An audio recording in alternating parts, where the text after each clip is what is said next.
하나님 말씀은 구약성경 민수기 24장 5절에서 9절까지입니다. 우리 같이 한 목소리로 함께 읽겠습니다.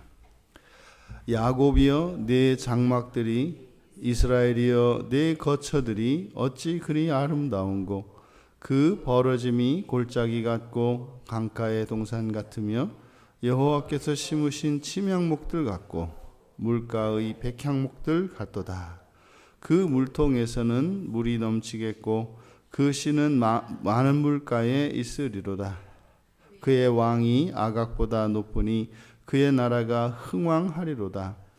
하나님이 그를 애굽에서 인도하여 내셨으니 그 힘이 들소와 같도다.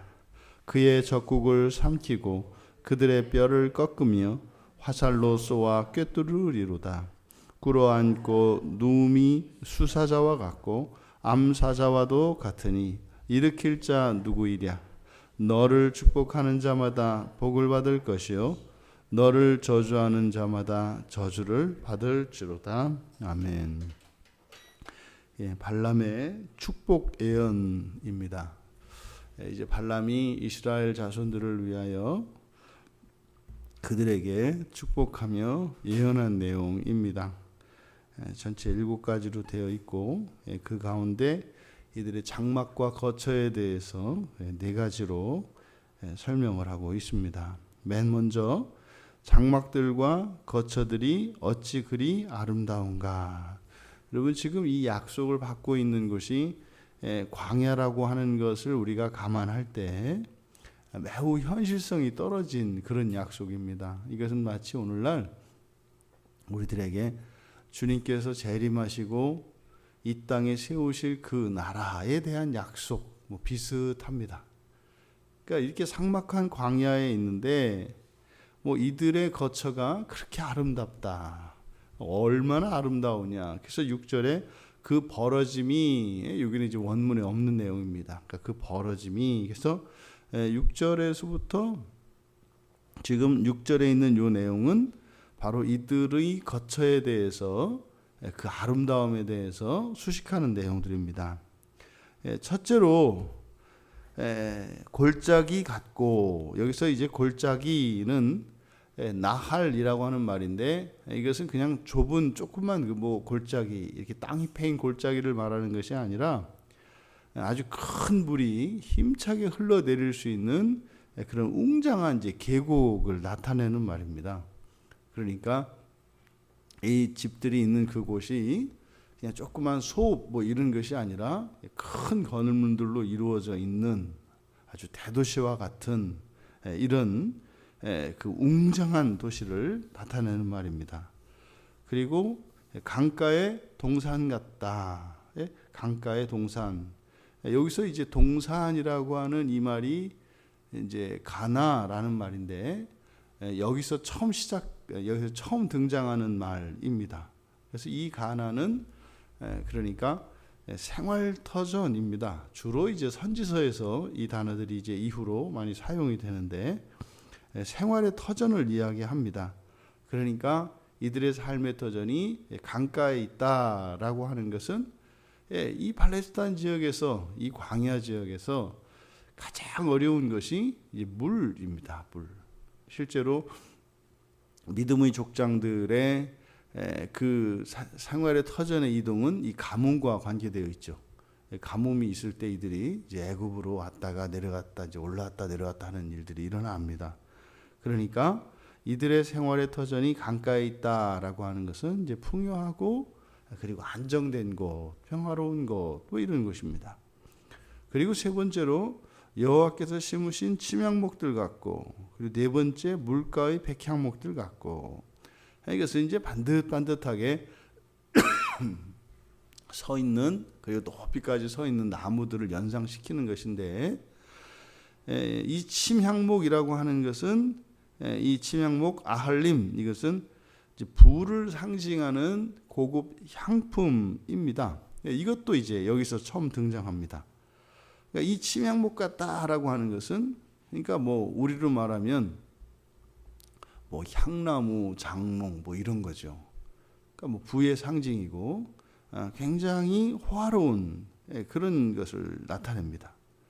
그리고 백향목이라고 하는 것은 우리가 지금 보고 있는 이 민수기 이전에 레위기 14장에 이 단어가 처음 등장했었는데, 이 백향목은 그 나병 환자를 정결할 때 사용합니다. 나병 환자들의 그 부정을 씻어내고 정결할 때 사용되는 것이 이 백향목이고, 또 앞에서 우리가 살펴보았던 부정을 씻어내는 물, 부정을 씻는 물, 민수기 19장에 나왔던 붉은 암송아지를 태워서 재로 만들 때, 그리고 그것으로 이제 그 암송아지를 태울 때 그 불에 같이 넣는 것 중에 하나가 이 백향목입니다. 그러니까 이 백향목이 의미하는 바는 정결을 의미해요. 정결을. 그러니까 지금 여기에서 쭉 설명한 이 네 가지의 내용들을 보면 아주 웅장하고 안정되어 있으며, 그리고 아주 고급스럽고 정결한 도시, 이렇게 얘기하는 거예요. 그러니까 이게 지금 거의 이 광야에서 장막을 치고 생활하는 이스라엘의 삶에서는 도저히 이렇게 연상이 되지 않는 그런 축복을 하고 있습니다. 이사야서 58장 11절에 보면 이사야 선지자를 통해서 주신 축복의 말씀이 있는데, 이 발람이 축복한 것과 이제 비슷한 내용이 있습니다. 이사야서 58장 11절에 보면 여호와가 너를 항상 인도하여 메마른 곳에서도 내 영혼을 만족하게 하며 내 뼈를 견고하게 하리니 너는 물된 동산 같겠고 물이 끊어지지 아니하는 샘 같을 것이라. 이 이사야의 예언과 이 발람의 축복, 이 축복 예언이 거의 일치합니다. 그러니까 이 광야에 있는 이들에게 주신 이 말씀, 이것은 장차 이들의 미래에 있을 예언이기도 합니다만, 삭막한 이 광야에서조차 그들이 이러한 부요함을 누리는 거죠. 근데 그때는 어떻게 해요? 영혼으로. 이렇게 우리의 현실에서 현실적으로 이런 물질과 환경이 그렇게 풍족하고 넘치지 않는 그런 가운데에서도 우리의 영혼을 만족시킴으로써 미래에 성취되어질 그것을 현재적으로 영적으로 누리게 합니다. 그래서 그리스도인들의 이 영적인 부요함이라는 것은 누가 뺏을 수가 없죠. 어떤 환경 속에서도 이 그리스도로 말미암는 이 행복, 이 부요함, 이것은 도둑도 빼앗아갈 수 있는 게 아닙니다. 총과 칼도 빼앗아갈 수가 없습니다.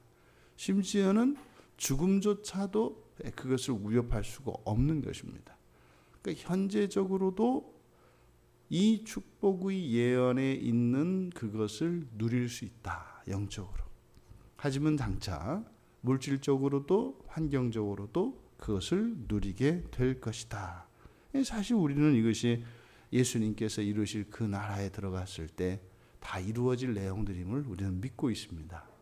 그러니까 발람이 이스라엘 자손들을 축복한 이 내용들이 여러분들에게 반드시 성취될 것입니다. 그리고 그날에 이 축복이 모자라다는 것을 아시게 될 겁니다.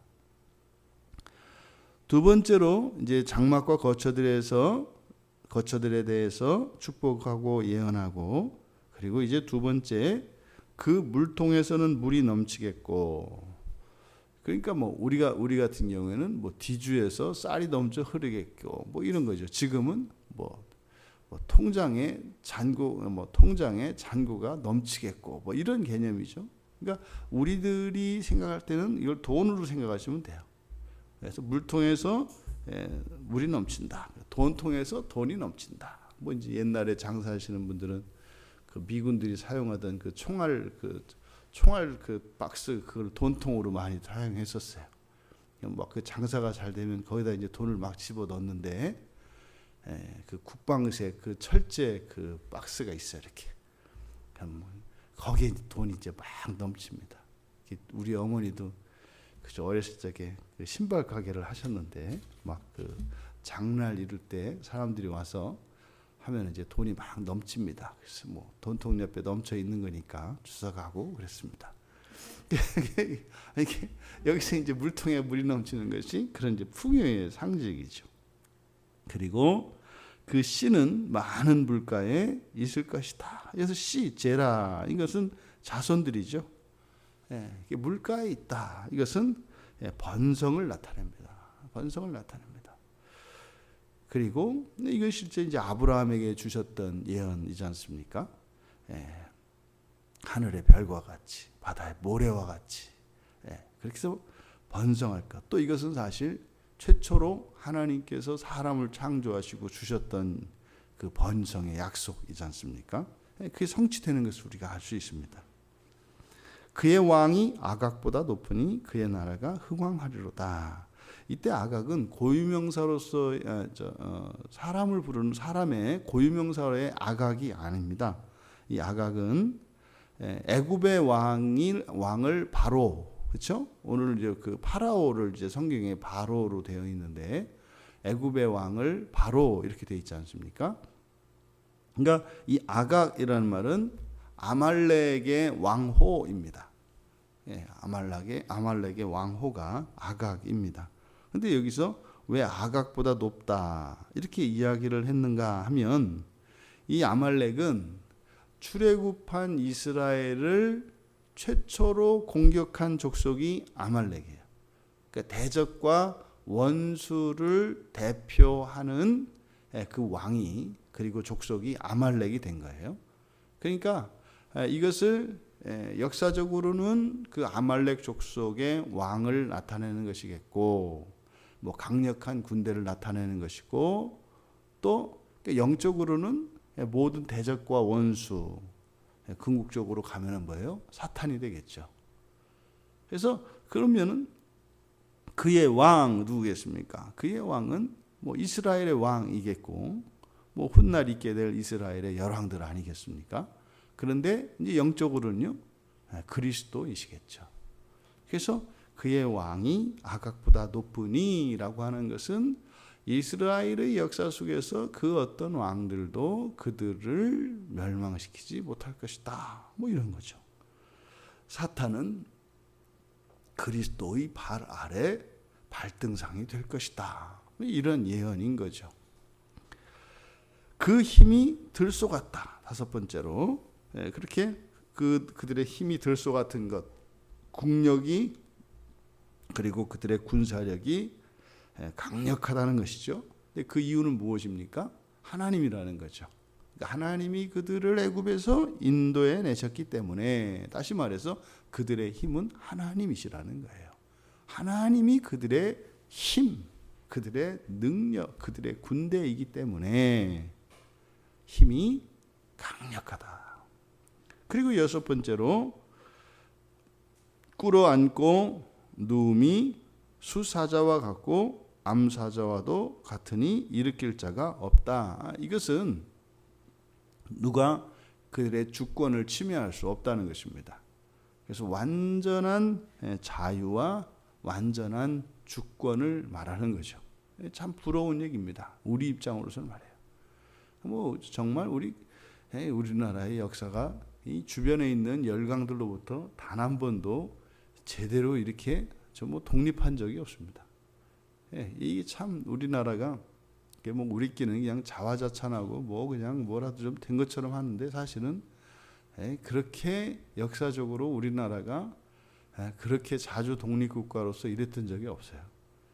그러니까 이제 역사적으로 보면은 이제 뭐 고구려 때, 그죠? 고구려 때, 그리고 뭐 발해 이때를 제외하고는 거의 주변 열강 눈치 봐야 되고, 지금도 보십시오. 뭐 그 옆에 있는 큰 나라들 뭐 옛날에 우리가 쪽발이 하지만 그 큰 나라거든요. 우리보다 훨씬 넓고 인구도 많고요. 뭐 거기다가 뭐 저 멀리 있는 미국까지 그냥 뭐 허락을 받아야 되고 뭐 해야 되고, 뭐 이게 그런 환경 속에서 살아온 우리들, 이게 사실 이게 이스라엘의 역사가 비슷하거든요. 근데 그들에게 이렇게 숫사자와 같이 암사자와 같이, 뭐 사자가 눈치를 보겠어요? 사자가 이렇게 누워 있다가 깜짝 놀라가지고 일어나서 뭐 주변을 두리번거리겠습니까? 가다가 앉을 때 이렇게 뭐든 눈치를 보고 이렇게 엉덩이부터 슬그머니 그렇게 앉겠습니까? 그냥 앉고 싶으면 아무 데나 철퍼덕 앉는 것이고, 일어서고 싶으시면 일어서는 것이죠. 그래서 이 완전한 주권과 자유를 이야기합니다. 이것은 바로 앞에 있는 이스라엘의 강력한 힘이 기초되어 있는 거죠. 그 강력한 힘이 어느 정도냐고요? 위에서 그렇지 않습니까? 적국을 삼키고 그들의 뼈를 꺾고 화살로 꿰뚫고, 이게 뭡니까? 거칠 자가 없는 거예요. 그냥 거칠 자가 없는 강력한 힘입니다. 이거는 이러한 승리의 주체가 하나님이시기 때문에 뭐 백전백승 뭐 이런 거 아니겠어요? 그러니까 이러한 완전한 주권과 자유의 기초는 힘입니다. 이 세상에서는. 그러니까 이 세상에 그렇게 각 나라들이 뭐 이렇게 핵폭탄을 가지려고 하는 거 아니에요? 뭐 김정은이가 그렇게 막 난리를 쳐도 지금 뭐 이렇게 힘을 쓰는 건 뭡니까? 핵폭탄 가지고 있어서 그래요. 강력한 군사력이거든요. 이게 실제로 이 작은 나라들의 그 대통령들, 그 나라 국민들의 우리의 소원은 사실은 핵폭탄이에요. 우리의 소원은 핵폭탄. 왜요? 그거 하나만 가지고 있으면 뭐 어떻게 못 하거든요. 그 뭐 미국에서 보세요. 미국, 중국, 러시아에서 그 북한이라 그래야 진짜 이렇게 손바닥만 하거든요. 그거 하나 못 하잖아요. 왜요? 핵폭탄 때문에. 근데 이 힘이죠. 그런데요, 그렇게 강대국들도 설설기게 하는, 쩔쩔매게 하는 그런 이 핵으로 무장하고 있는 김정은 맨날 도망다닙니다. 어디 있는지 얘기도 못하고 숨어 다녀야 되고, 이동할 때도 뭐 여러 대 차를 흩어놓은 다음에 그 중에 하나를 타고 가야 되고, 그러니까요, 그런 자유와 주권이 없어요. 그럼 뭐 세상에서 최고 세다고 하는 뭐 미국, 중국, 이 대통령들, 뭐 그렇게 이 사람들이 완전한 자유와 주권이 있습니까? 권불십년이라고 좀 있으면 다 떨어져요.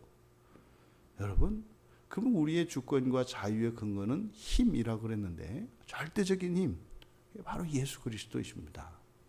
예수 그리스도가 우리의 힘이 될 때라야 우리의 자유와 주권이 영원하고 완전하고 불변한 것이 되는 겁니다. 여러분들의 힘의 근거는 무엇입니까? 여러분들이 믿고 의지하는 게 뭡니까? 그것에 따라 여러분들의 자유와 주권은 결정이 되죠. 그리스도가 여러분들의 자유와 주권의 근거가 되시기를 바랍니다.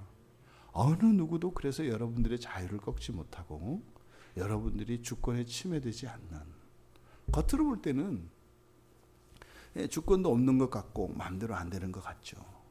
우리는요, 없어서 그러는 게 아니잖아요. 맞춰주는 겁니다. 맞춰주는 겁니다. 잊지 마십시오. 잊지 마십시오. 여러분들의 아버지가 누구시며 여러분들의 주님이 누구신가를 잊지 마십시오. 그래서 절대로 그리스도인들은 자신의 인생을 비관하거나 자신의 과거에 대해서, 그리고 자신의 현재와 미래에 대해서 두려워할 것이 없는 거예요. 근데 마귀는 속입니다. 너에게 네가 너에게 뭐가 있냐고. 너에게 뭐가 있냐고. 그러면서 얘기하죠. 네 주변에 있는 사람과 비교해 보라고. 우리는 사람과 비교하는 자들이 아니죠. 우리의 아버지가 누구이신지를 생각해야 되는 거죠. 우리의 주님이 어떤 분이신지를 생각해야 되는 거죠. 그러함에도 우리가 이렇게 살아가는 것은 이유가 있습니다. 뭡니까? 세상을, 시대를 구원하기 위한 것입니다. 잊지 마세요. 그리스도만 하늘 보좌를 버리시고 이 땅에서 비참한 인생을 사신 게 아니에요. 그리스도인은 그리스도와 같이 살아가는 자들입니다. 하나님이 여러분 인생 100년을 뭐 이렇게 뭐 부귀영화를 누리고 세상 권세를 다 잡지 못하게 할까요? 뭘 못하겠어요. 천지를 창조하신 분이. 그런데요, 늦추시는 거죠. 주신다고요. 주신다고요. 근데 그리스도인들의 이러한 여러 가지 불편하고 결핍된 이런 생활들, 그것은 구원을 위한 것임을 기억하셔야 할 것입니다. 마지막으로 너를 축복하는 자마다 복을 받을 것이요 저주하는 하는 자마다 저주를 받을 것이다. 창세기 12장 3절에 아브라함에게 주셨던 하나님의 축복의 성취입니다. 계승되고 있는 것을 보게 됩니다. 우리가 바로 앞에서 이 발람이 하나님으로부터 이렇게 큰 은혜를 받고 변화될 수 있었던 이유가 무엇이었습니까? 이스라엘을 축복한 것이었습니다. 이스라엘을 축복하면 복을 받을 것이다. 이스라엘을 저주하면 저주를 받을 것이다. 여러분, 이 땅을 살아가는 그리스도인들, 하나님 자녀된 이들을 축복하십시오. 그러면 하나님께서 복을 주십니다. 우리들의 신앙생활을 돌아보셔야 돼요. 우리의 생각대로, 우리의 기준대로가 아니라 성경을 따라서. 그러니까 사실은 이 교회라고 하는 것은 축복이 남발되는 곳이에요. 축복이. 왜요? 한 사람의 그리스도인이 모든 그리스도인들을 축복할 것이고 모든 그리스도인들이 그와 같이 할 것이니 복이 넘치는 것이죠. 그런데 우리들의 신앙 경험을 되돌아보세요. 이거는 성경대로 신앙생활하는 것이 아니라 사람의 생각대로 신앙생활하기 때문에 하나님의 복이 계승되고 있고 약속이 우리들에게 예언되어 있음에도 불구하고 누리지 못하는 것이죠. 여러분, 제 밥그릇은 챙겨야 될 거 아닙니까?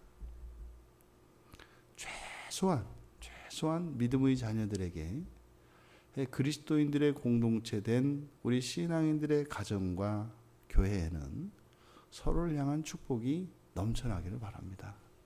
그래서 하나님께서 정말 넘치도록 복을 주시되 그것은 우리의 정욕을 위한 것이 아니고 우리의 이런 육체적인 말초적인 감각적인 그런 만족을 위한 것이 아니고 세상을 살리기 위한 그런 하나님의 은혜의 도구로 쓰임받을 수 있게 되기를 바랍니다. 이 발람이 축복하고 예언한 내용, 이것은 여러분들이 믿음으로 받으시면 여러분들의 것입니다. 그리고 이것은 반드시 성취됩니다. 오늘 여러분들이 누리고 있지 못하십니까? 반드시 성취됩니다. 그 약속을 여러분들의 약속으로 잡으시고 믿음으로 소망의 삶을 살아가시는 우리 모두 되시기를 주님의 이름으로 축복합니다. 존귀하신 하나님, 이스라엘을 저주하기 위하여 초빙되었던 발람을 통해서 하나님의 복이 예언되게 하여 주신 것을 감사합니다. 원수들이 우리를 해하려 할지라도 오히려 화를 복으로 바꾸시는 하나님으로 영원하며 형통하며 번영과 영광을 누릴 것을 믿습니다. 믿음에서 조금도 물러서지 않게 하시고 소망의 하나님으로 만족하며 살아가게 하옵소서. 감사하며 예수님의 이름으로 기도하옵나이다. 아멘.